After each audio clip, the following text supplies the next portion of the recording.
लखनऊ के लोगों के लिए एक बड़ी खबर है। राजधानी में जमीन, मकान, दुकान या कार्यालय खरीदने की योजना बना रहे लोगों को अब ज्यादा जेब ढीली करनी होगी। 10 वर्षों के लंबे अंतराल के बाद जिलाधिकारी कार्यालय द्वारा नया डीएम सर्किल रेट प्रस्तावित किया गया है, जिसे 1 अगस्त 2025 से लागू करने की तैयारी है। जारी प्रस्ताव के अनुसार कृषि भूमि के सर्किल रेट में औसतन 15%, व्यावसायिक भूमि पर 25%, जबकि बहुमंजिला भवनों पर 20% तक की वृद्धि प्रस्तावित की गई है। इसके अलावा दुकान, कार्यालय और गोदामों के सर्किल रेट में भी 20% की औसत वृद्धि की गई है। लेकिन खास बात यह है कि कुछ विशेष क्षेत्रों में जहां पूर्व में दुकान, कार्यालय और गोदामों के रेट असामान्य रूप से कम थे, उन रेट्स को 40% तक बढ़ा दिया गया है। इसका उद्देश्य है कि समान प्रकृति की संपत्तियों के लिए समान सर्किल रेट सुनिश्चित किया जा सके।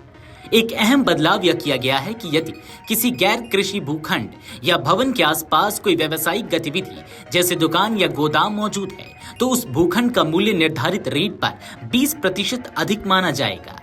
वहीं अगर कोई व्यक्ति ऐसी भूमि को बेचना चाहता है, तो उसका मूल्यांकन तय रेट से 50% अधिक दर पर होगा।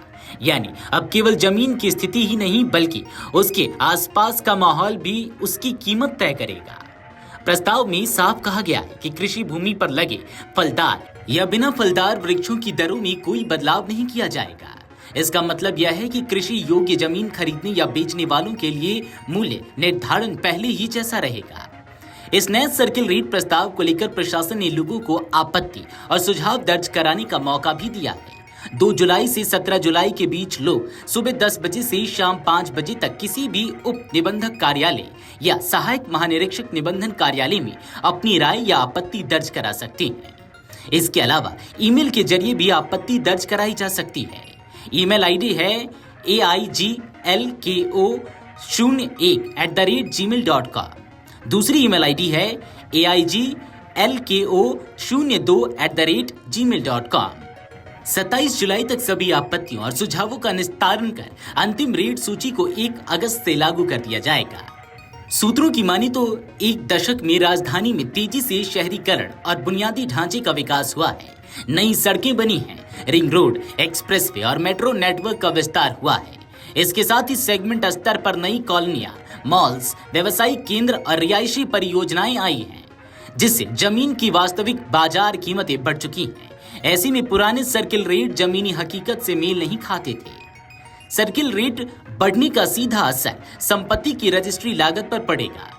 उदाहरण के लिए, यदि किसी क्षेत्र में पुराने सर्किल रेट के आधार पर किसी भूखंड की कीमत 1 करोड़ आ रही थी, तो अब वही जमीन नई दरों के अनुसार 1.25 यानी कि 1.25 करोड़ तक पहुंच सकती है। यानी रजिस्ट्री शुल्क और स्टाम्प ड्यूटी दोनों बढ़ जाएंगे। इसके कारण संभावित खरीदारों को अतिरिक्त बजट की योजना बनानी पड़ेगी। वहीं कुछ क्षेत्रों में प्रॉपर्टी की डील में अस्थायी ठहराव भी आ सकता है। प्रॉपर्टी मार्केट से जुड़े लोग इस फैसले को मिला-जुला बता रहे हैं। एक और जहां कुछ लोग इसे आवश्यक सुधार बता रहे हैं, वहीं कई अन्य इसे रियल एस्टेट बाजार के लिए चुनौती मान रहे हैं। प्रशासन द्वारा दिए गए आपत्ति दर्ज कराने के अवसर का सही उपयोग आम नागरिकों और निवेशकों के लिए बेहद जरूरी है। यदि किसी क्षेत्र विशेष में सर्किल रेट वास्तविकता से अधिक तय किए गए हैं, तो यह समय है अपनी आपत्ति दर्ज कराने का। इसके साथ ही संभावित खरीदारों और विक्रेताओं को नई दरों की जानकारी के आधार पर अपनी योजना में बदलाव करना होगा।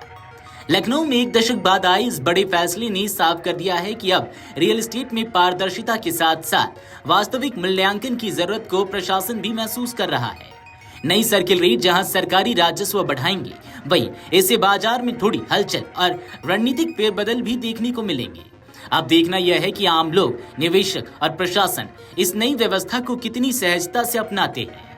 Video desk amarujala.com। अगर आप ये वीडियो YouTube पर देख रहे हैं, तो हमारे चैनल को सब्सक्राइब कर बेल आइकन दबाएं, और Facebook पर देख रहे हैं तो हमारे पेज को लाइक करें।